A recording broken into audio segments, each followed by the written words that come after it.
বইপাঠ by আইকে চ্যানেলে আপনাদের সকলকে স্বাগত। আমরা পড়ছিলাম উমর জাবের সাহেবের পরও। আজকে ষষ্ঠ পর্ব। পুরুষদের মাথায় যত নোংরা ফ্যান্টাসি আছে তার সব আপনি বাইবেলে পাবেন, কিছুই বাকি নেই। বাইবেলের গ্রন্থগুলো পুরো মাত্রায় পর্নোগ্রাফি। আপনি কখনোই বাইবেলের বইগুলো আপনার ছোট্ট বাচ্চাদের সাথে কিংবা কিশোর বয়সের ছেলে মেয়েকে নিয়ে একসাথে বসে পড়তে পারবেন না। অথচ কোরআন পড়ে দেখুন, পুরো কোরআনে কোনো জায়গায় কোনো ধরনের গোপন অঙ্গের কথা, নারী পুরুষের অন্তরঙ্গতার সরাসরি বর্ণনা খুঁজে পাবেন না। আল্লাহ তাআলা অত্যন্ত মার্জিত শব্দ ব্যবহার করে সর্বোচ্চ শালীনতা বজায় রেখে আমাদের যৌনতা সম্পর্কে ইসলামের বিধি নিষেধগুলো শিখিয়েছেন। একজন আরব কিশোর কিশোরীর কখনোই কোরআন পড়ে মাথা খারাপ হয়ে যাওয়ার কোনো সম্ভাবনা নেই।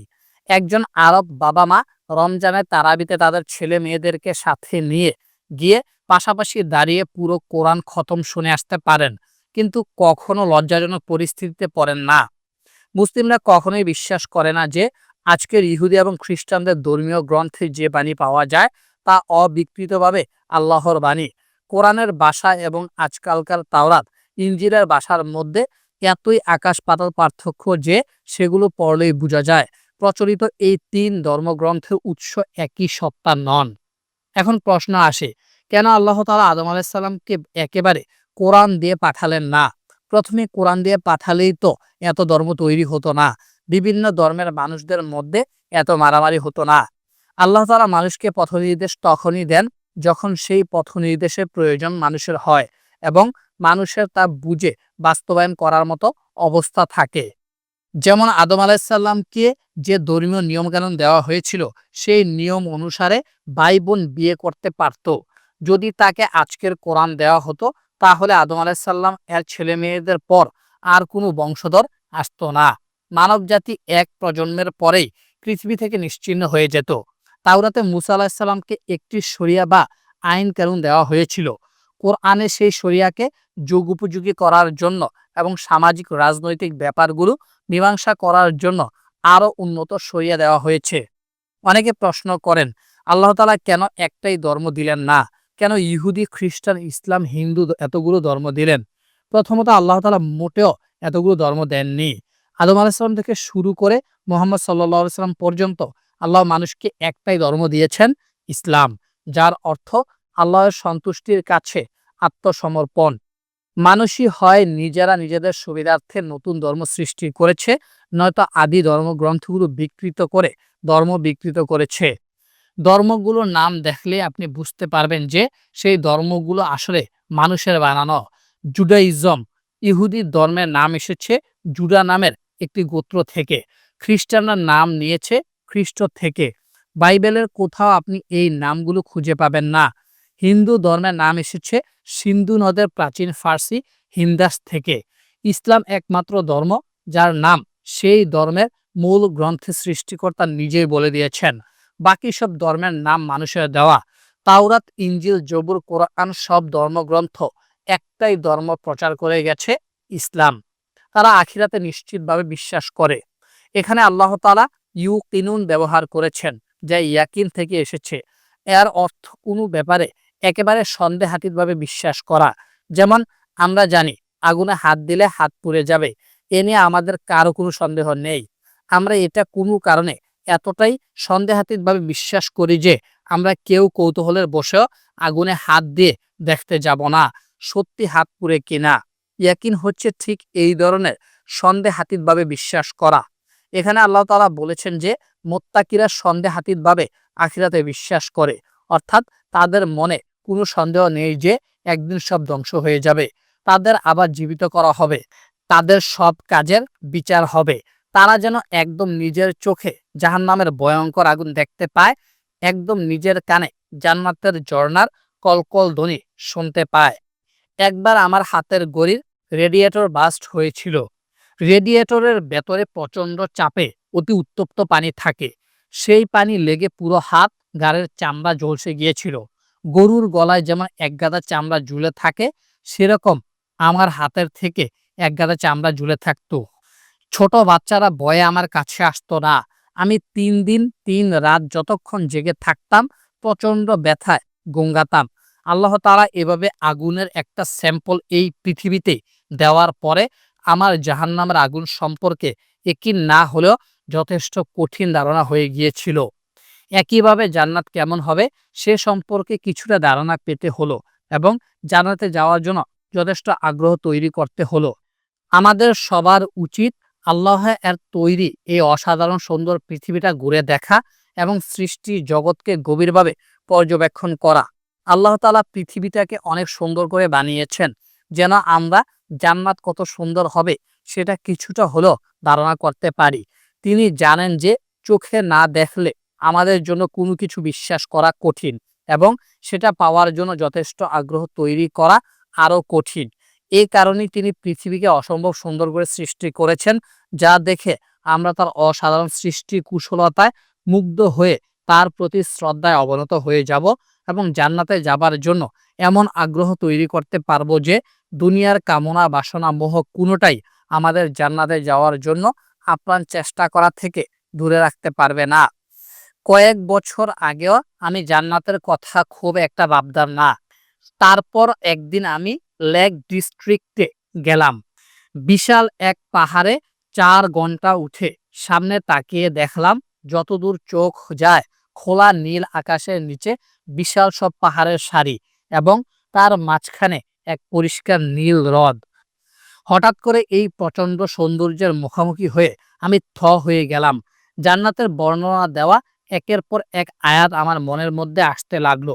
ভিজে আসা চোখে আমি তাকিয়ে থাকলাম আর আফসোস করতে থাকলাম। আল্লাহ কতবার বলেছেন এই অসাধারণ সৌন্দর্য আমি লক্ষ কোটি বছর অনন্তকাল উপভোগ করতে পারবো। দরকার আমার পক্ষ থেকে একটু চেষ্টা, একটু ত্যাগ, কিন্তু আমি সেটা করিনি। আখিরাতে গভীর বিশ্বাস কেন মুত্তাকি হওয়ার জন্য একটা শর্ত। কেন আল্লাহ তাআলা একে এত বেশি গুরুত্ব দিয়েছেন যে তিনি কোরআনের শুরুতে এই ব্যাপারটি পরিষ্কার করে জানিয়ে দিয়েছেন। যতক্ষণ পর্যন্ত কেউ জাহান্নামের ভয়ঙ্কর শাস্তি মনে প্রাণে উপলব্ধি করতে না পারছে এবং জান্নাতের সুখের উপর নির্দ্বিধায় বিশ্বাস করতে না পারছে, ততক্ষণ পর্যন্ত তাকে ধর্ম শিখিয়ে কোনো লাভ হবে না। ধর্ম তার কাছে শুধুই কিছু তত্ত্ব কথা হয়ে থাকবে। ধর্মীয় নিয়মকানুনগুলো মানার জন্য সে কোনো আগ্রহ খুঁজে পাবে না। যতক্ষণ পর্যন্ত অন্য মানুষ তাকে দেখতে পাচ্ছে ততক্ষণ পর্যন্ত সে ভালো মানুষের মুখোশ পরে থাকবে, কিন্তু তারপর একা হলেই তার আসল চেহারা বের হয়ে যাবে। দেশের আইন কানুন তাকে হয়তো সমাজে ঘরের বাইরে অন্যায় করা থেকে দূরে রাখতে পারে, কিন্তু কোনো নির্জন রাস্তায়, অন্ধকার পার্কে, ঘরের ভেতরে, পরিবারের সাথে, নিজের সাথে জঘন্য কাজ করা থেকে তাকে আটকাতে পারবে না। এর জন্য একমাত্র সমাধান হচ্ছে তাকওয়া এবং বিশেষ করে আখিরাতের প্রতি প্রচণ্ড বিশ্বাস। আখিরাতের উপর মানুষের বিশ্বাস তৈরি করতে না পারলে কি হয় তার ভয়াবহ উদাহরণ পাশ্চাত্যের দেশগুলো। কঠিন আইন, আইন শৃঙ্খলা বাস্তবায়ন বাহিনী, রাস্তাঘাটে, দোকানপাটে সিকিউরিটি ক্যামেরার কোনো অভাব নেই, কিন্তু তারপরেও যেসব জঘন্য অন্যায় হয় এবং যে পরিমাণে হয় তা যে কোনো মুসলিম দেশের পরিসংখ্যানকে বহুগুণে ছাড়িয়ে যাবে। শুধু আমেরিকাতেই প্রতি ৬ জন নারীর একজন ধর্ষিতা হন। বছরে ২,৯৩,০০০ শিশুটির ধর্ষণ হয়, প্রতি মিনিটে একটি। সংখ্যাগুলো এখনই ভয়াবহ লাগছে, অথচ সেখানে ৬৮% ধর্ষণের ঘটনা পুলিশের কান পর্যন্ত পৌঁছে না। সুইডেন বিশ্বের সবচেয়ে নিরাপদ, বসবাসযোগ্য, সুখময় ৫টি দেশের মধ্যে একটি। সেখানে শিক্ষার হার সবচেয়ে বেশি, ৯৯%। বিজ্ঞান এবং প্রযুক্তিতে এটি ইউরোপের দ্বিতীয় শীর্ষতম দেশ। পৃথিবীতে সবচেয়ে বেশি যে দেশ দান করে সেটা সুইডেন, কিন্তু সেই দেশে ধর্ষণের পরিমাণ পুরো ইউরোপে সবচেয়ে বেশি। এমনকি ইংল্যান্ডের মতো নৈতিক অবক্ষয়ে নষ্ট হয়ে যাওয়া একটি দেশের থেকেও দ্বিগুণ। শুধু শিক্ষা, বিজ্ঞান, প্রযুক্তি, অর্থবিত্ত, আইন শৃঙ্খলা থাকলেই যে মানুষকে পশু হওয়া থেকে আটকে রাখা যায় না তার সবচেয়ে বড় প্রমাণ সুইডেন। আরও উল্লেখযোগ্য হলো সুইডেন বিশ্বের প্রধানতম নাস্তিক প্রধান দেশ। ইংল্যান্ডে প্রতি ২০ জনের একজন কিশোর কিশোরী যৌন অত্যাচারের শিকার হয় এবং প্রতি ৩ জনে একজন কাউকে কিছুই জানায় না।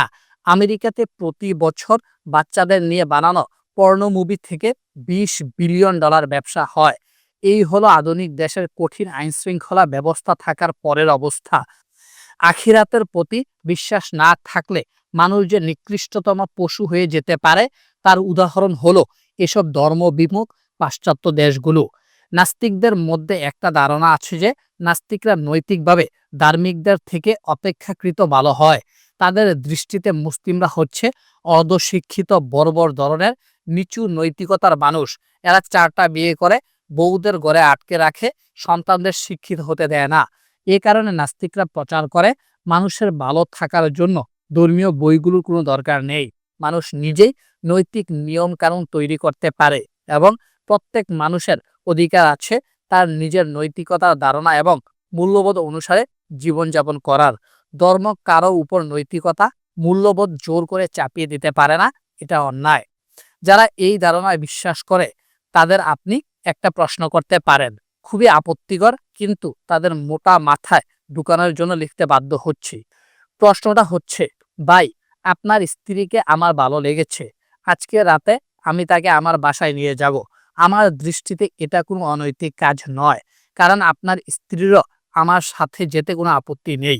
মাঝখান থেকে আপনি কোনো বাধা দিলে সেটা একটা অনৈতিক ব্যাপার হবে, কারণ আপনি আমার এবং আপনার স্ত্রীর চাওয়ার মধ্যে বাধা দিতে পারেন না। দেখবেন তাদের নৈতিকতা কোথায় যায়। তাদের যুক্তি অনুসারে যদি পৃথিবীর বেশিরভাগ মানুষ চলতো তাহলে মানব সমাজগুলো এক একটা চিড়িয়াখানা হয়ে যেত, যেখানে মানুষ আর বানরের মধ্যে কোনো পার্থক্য থাকতো না। কানাডাতে ১৬০০ জন মানুষকে নিয়ে এক গবেষণায় দেখা গিয়েছে নাস্তিকরা নৈতিকতা এবং মূল্যবোধের বিচারে ঈশ্বরে বিশ্বাসীদের থেকে অনেক ক্ষেত্রে আশঙ্কাজনকভাবে খারাপ। যেমন ক্ষমা, নম্রতা, ধৈর্য, উদারতার মাপকাঠিতে ঈশ্বরের বিশ্বাসীদের থেকে নাস্তিকরা প্রায় অর্ধেক। এ কারণে আল্লাহ তাআলা আমাদের সূরা বাকারার শুরুতেই বলে দিয়েছেন যে আল্লাহ তাআলা আমাদের সব সময় দেখছেন। এ ব্যাপারে যারা সবসময় পূর্ণ সচেতন থাকে, যারা মানুষের চিন্তার বাইরে এমন সব বিষয়ে বিশ্বাস করতে পারে, যারা সালাতকে তাদের জীবনে দৃঢ়ভাবে প্রতিষ্ঠা করে, যারা নিজেদের সম্পদকে আল্লাহ তাআলা এর দেওয়া উপহার মনে করে মানুষকে বিলিয়ে দিতে পারে এবং যারা নবী করিম সাল্লাল্লাহু আলাইহি সাল্লাম এবং তার আগে পাঠানো ঐশীবাণীর উপর বিশ্বাস রাখতে পারে, তারাই আমাদের প্রভুর কাছ থেকে আসা সঠিক পথে আছে এবং তারাই নিশ্চিতভাবে সফল। আল্লাহ তাআলা এখানে মুত্তাকিদের, যারা তাদের জীবনে সফল হতে পারে, তাদের মুফলিহিন বলে সম্বোধন করেছেন, যা ফা লাম হা মূল থেকে এসেছে। এর একটি শব্দ ফালাহ মানে কৃষক বা চাষি। কৃষক তার কাজের প্রতিদান সপ্তাহে বা মাসে একবার পায় না। সে দীর্ঘ পরিশ্রম করে জমি চাষ করার পর আশা নিয়ে বুক বেঁধে থাকে যে একদিন ভালো ফলন হবে। কৃষক জানে যে সে নিজে শুধু পরিশ্রম করলেই হবে না, তার আল্লাহর এর অনুগ্রহ দরকার। ঠিকমতো রোদ এবং যথেষ্ট বৃষ্টি দরকার, না হলে তার এত পরিশ্রম সব বিফলে যাবে। আল্লাহ তাআলা এখানে মুফলিহুন শব্দটি ব্যবহার করে মুত্তাকিদের পরিষ্কার করে জানিয়ে দিচ্ছেন যে তাদের জীবনটা মোটেও সহজ হবে না। তাদের যদি জান্নাত পেতে হয় তাহলে তাদের যথেষ্ট পরিশ্রম করতে হবে এবং শুধু পরিশ্রম করলেই হবে না, আল্লাহ তাআলার অনুগ্রহ না পেলে তাদের সব পরিশ্রম বিফলে যাবে। তারা লম্বা পরিশ্রম করার পর একদিন গিয়ে বিরাট প্রতিদান পাবে। তাই মুত্তাকিদের কৃষকদের মতো ধৈর্য ধারণ করতে হবে এবং একটানা পরিশ্রম করে যেতে হবে। আল্লাহ তাআলা এর অনুগ্রহের উপর নির্ভর করতে হবে। ওদের বলে লাভ নেই, ওরা বদলাবে না। ইন্নাল্লাযীনা কাফারু সাওয়াউন আলাইহিম আআনযারতাহুম আম লাম তুনযিরহুম লা ইউমিনুন। খতামাল্লাহু আলা কুলুবিহিম ওয়া আলা সামিইহিম ওয়া আলা আবসারিহিম গিশাওয়া ওয়া লাহুম আযাবুন আযীম। নিশ্চয়ই যারা অস্বীকার করে তাদের তুমি সাবধান করো আর নাই করো, তাদের কাছে তাই একই কথা, তারা স্বীকার করবে না। আল্লাহ তাদের হৃদয়ে এবং তাদের শোনার ক্ষমতার উপর সিল করে দিয়েছেন। তাদের দৃষ্টির উপরে আছে এক পর্দা, তাদের জন্য আছে প্রচন্ড শাস্তি। সর্বনাশ, তার মানে কি? কাফিরদের কাছে ইসলাম প্রচার করে আর কোনো লাভ নেই? আল্লাহ তাআলা নিজেই যদি বলে দেন যে তাদের বলে কোনো লাভ নেই, তারা আর কোনোদিন বদলাবে না, তাহলে আর ধর্ম প্রচার করে কি লাভ? এর মানে কি কিছু মানুষ সারা জীবন কাফির হয়েই থাকবে এবং তারা আর কোনোদিনও বদলাবে না? আল্লাহ তাআলা যদি তাদের অন্তর সিল করেই দেন, তাদের বদলানোর সব ব্যবস্থা বন্ধ করে দেন, তাহলে তাদের কি দোষ? তারা তো ইচ্ছা করলেও মুসলিম হতে পারবে না। এটা কি অন্যায় নয়? শুধু কোরআনের অনুবাদ পড়ে মানুষ যে অনেক সময় ভুল বুঝতে পারে, তার উদাহরণ হলো এই আয়াত দুটি। অনুবাদকরা যতই চেষ্টা করুক না কেন, অন্য ভাষায় রূপান্তর করতে গিয়ে ভাষাগত সীমাবদ্ধতার কারণে এমন অনুবাদ করেন, যা পড়ে মানুষ অনেক সময় বিরাট ভুল বুঝাবুঝির শিকার হয়। ইন্নাল্লাযীনা কাফারু, এটা হচ্ছে একটি অতীত ক্রিয়াবাচক বাক্য, যার সঠিক বাংলা অনুবাদ হবে যারা অস্বীকার করবে বলে মনে স্থির করে ফেলেছে, বা যারা অস্বীকার করেছে বা করবেই। কিন্তু প্রশ্ন হলো, অস্বীকার করে কিসে? এখানে এক বিশেষ ধরনের কাফিরদের কথা বলা হয়েছে। এই আয়াতের আগের আয়াতগুলো মুত্তাকিদের যে বৈশিষ্ট্যগুলো বলা হয়েছে: ১. গায়বের ব্যাপারগুলোতে স্বীকার করা। ২. সালাত প্রতিষ্ঠা করা। ৩. আল্লাহ তাআলা এর দেওয়া রিজিক থেকে খরচ করা। ৪. রাসূল সাল্লাল্লাহু আলাইহি ওয়াসাল্লামের উপর নাজিল হয়েছে তাতে স্বীকার করা। ৫. তার আগে নবীদের উপর যা নাজিল হয়েছে তাতে স্বীকার করা। ৬. আখিরাতে দৃঢ় বিশ্বাস করা। এগুলোতে যারা কাফার অর্থাৎ স্বীকার করবে না বলে স্থির করে ফেলেছে, তাদের বারবার বোঝানোর পরেও তারা কোনোভাবেই মানবে না। এই ধরনের মানুষদের সাবধান করে আর কোনো লাভ নেই, তারা শুনবে না। সাবধান করার জন্য এখানে আল্লাহ তাআলা যে শব্দটি ব্যবহার করেছেন তা হলো আনজার, যা ইনজার থেকে এসেছে।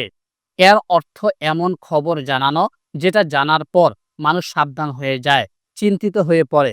ইনজার হচ্ছে ভালোবাসার সাথে উৎসাহের মাধ্যমে সাবধান করা, যাতে মানুষ ভুল না করে। যেমন ছোট বাচ্চাদের আগুন, সাপ ইত্যাদির খারাপ দিকগুলো সম্পর্কে সাবধান করে দেওয়া, যাতে তারা সেগুলো না ধরে। এটা বাধ্য করে সাবধান করা নয়।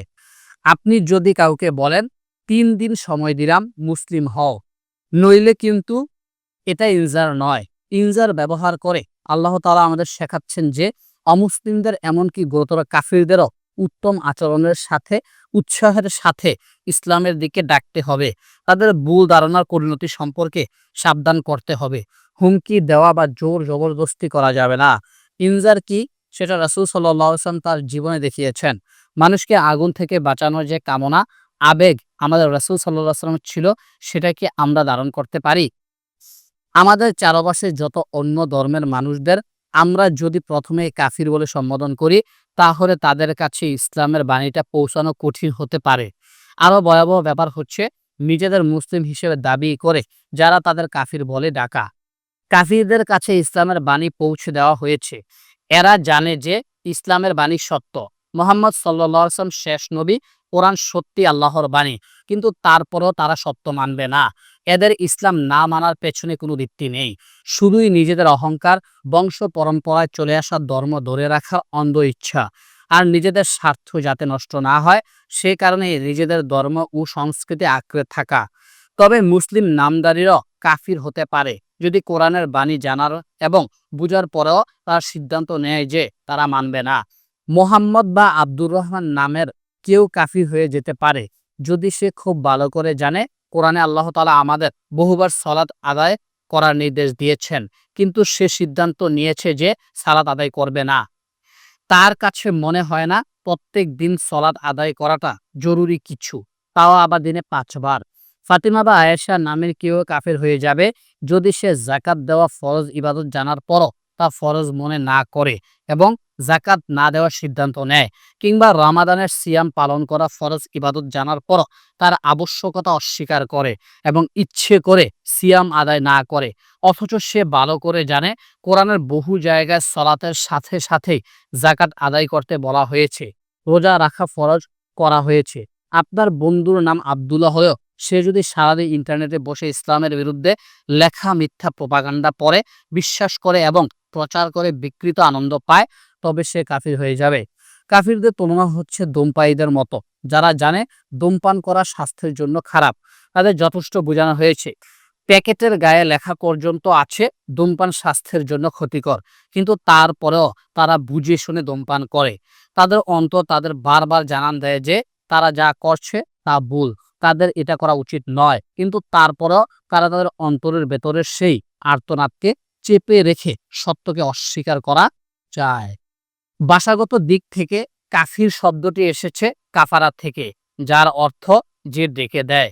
প্রাচীন আরবিতে কৃষকদের কাফির বলা হতো, কারণ তারা শস্যের বীজকে মাটি দিয়ে ডেকে দেয় যেন আলো পৌঁছাতে না পারে।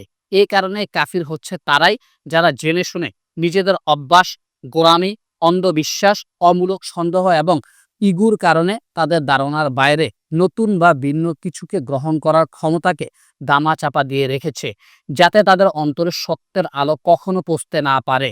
আল্লাহ তাআলা যে বলেছেন, তিনি কাফিরদের অন্তর এবং কান সিল করে দেন এবং তাদের চোখের উপরে আবরণ দিয়ে ঢেকে দেন, তা নিয়ে অমুসলিমদের মহা খুশি। তারা এই আয়াতটি দেখে মুসলিমদেরকে প্রায় আক্রমণ করে। দেখো, তোমাদের আল্লাহ কত খারাপ। সে একদিকে মানুষকে ভালো হতে বলে, অন্যদিকে তার কথা না শুনলেই সে মানুষের অন্তরকে বন্ধ করে দেয়, মানুষের ভালো হওয়ার সুযোগ বন্ধ করে দেয়। অমুসলিম ক্রিটিকরা কোরআনকে অপব্যাখ্যা করতে এই আয়াতটি ব্যাপকভাবে অপব্যবহার করেছে। তাই প্রচুর মুসলিম এই আয়াত পড়ে ভেবেছে, তাই তো আল্লাহ দিকে আসলেই কাফিরদের ভালো হবার সব পথ বন্ধ করে দেন, তাহলে তারা কিভাবে মুসলিম হবে? এটা কেমন কথা হলো? আপনার মনে হতে পারে, আল্লাহ তাআলা যদি কাফিরদের অন্তর সিল করেই দেন, তাহলে তাদের দোষ কি? তারা তো ইচ্ছা করলেও ভালো হতে পারবে না। বস্তুত এখানে কাফির বলে তাদের বোঝানো হয়েছে যারা জেনে শুনে নিজেদের দেখা, শোনা ও বোঝার ক্ষমতার উপর আবরণ টেনে নিয়েছে। আল্লাহ শুধু সেই আবরণের ব্যবস্থা করে দেন। আমরা যখন কোনো কিছু করি, আমরা আমাদের চিন্তার স্বাধীনতার ব্যবহার করে ইচ্ছা ও চেষ্টা করি, কিন্তু প্রকৃত কাজটা হয় আল্লাহ তাআলার তৈরি প্রাকৃতিক নিয়ম, বস্তু এবং শক্তি দিয়েই। যেমন আমরা যখন খাই, আল্লাহ আমাদের খাওয়ান, কারণ খাওয়ার জন্য যেসব খাবার হাত দিয়ে সেই খাবার তোলা হয়, সেই হাতকে নিয়ন্ত্রণ করার জন্য পেশি, মস্তিষ্ক, স্নায়ুতন্ত্র, খাবার খাওয়ার জন্য মুখ, চাবানোর জন্য দাঁত, হজমের জন্য পরিপাকতন্ত্র, সবকিছুই আল্লাহ তাআলা তৈরি করে দিয়েছেন এবং সবকিছুই তিনি নিয়ন্ত্রণ করেন। আমরা শুধু ইচ্ছা করি, বাকি পুরোটা করেন আল্লাহ তাআলা তার নির্ধারিত প্রাকৃতিক নিয়ম দিয়ে। সুতরাং এটা বলা যায় যে আমরা যা করার ইচ্ছা করি সেটা সম্পাদন করেন আল্লাহ তাআলা। ঠিক এই আয়াতের মতো একটি কথা যদি বলি, তাহলে দেখুন কি দাঁড়ায়। নিশ্চয়ই যারা কোনোভাবেই খেতে চায় না, তাদের খেতে বলো, আর নাই বলো তারা খাবে না। আল্লাহ তাদের দেহ শুকিয়ে দেন, তাদের রোগ প্রতিরোধ ক্ষমতা দুর্বল করে দেন, তাদের জন্য রয়েছে কঠিন অসুখ। এখানে ওরা খেতে চায় না দেখেই তাদের দেহ শুকিয়ে যায়, অসুখ হয়। দেহ শুকানোর প্রক্রিয়া, জীবাণুর আক্রমণ, দেহের অঙ্গে সমস্যা হয়ে অসুখ হওয়া, এগুলোর সব ব্যবস্থা আল্লাহ তাআলা করে দিয়েছেন প্রাকৃতিক নিয়ম কানুন দিয়ে। এ ধরনের আয়াতগুলোকে অনেক চিন্তার বিষয় রয়েছে। অনেকে কোরআন পড়া শুরু করেন এবং এ ধরনের আয়াত পড়ে অল্পতেই ভুল সিদ্ধান্তে পৌঁছে গিয়ে দ্বিধাগ্রস্ত হয়ে পড়ার আগ্রহ হারিয়ে ফেলেন। এ ধরনের আয়াতগুলো যারা ইসলামকে জানতে আন্তরিক নন, তাদের জন্য এক বিরাট পরীক্ষা।